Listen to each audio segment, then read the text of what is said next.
Hi மகளே, எல்லாருக்கும் வணக்கம். நான் தான் உங்கள் கடல் ராசா நாட் 7. இப்போ நீங்கள் பார்க்குறது கடல் மேலே நம்ம ரைஸ் கிண்ட போகிறோம். மீன் ஃபிஷ் ரைஸ் அதுங்க. முதல்ல முட்டையை உடச்சி ஊற்றி நல்லா கிண்டிடணும். நமக்கு தேவையான அளவு முட்டை ஊற்றிக்கிடலாம் பார்த்துக்கிடுங்க.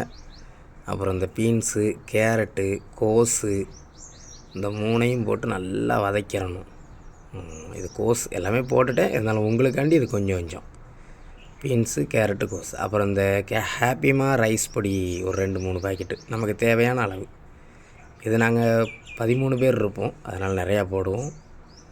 உங்களுக்கு ஏற்ற மாதிரி நீங்கள் போட்டுக்கிடுங்க. ஹாப்பிமா ரைஸ் பொடி. அடுத்து மீன், ஃபிஷ்ஷு, சிக்கன் பொடி கொஞ்சோல, சிக்கன் 65 மசாலா.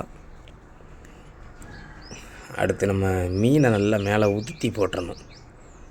இது கடவுரால் மீன், செம்ம டேஸ்ட்டாக இருக்கும். கடல் மேலேருந்து மீன் ஒரு 10 செகண்டு கிண்டுனா ரெடி.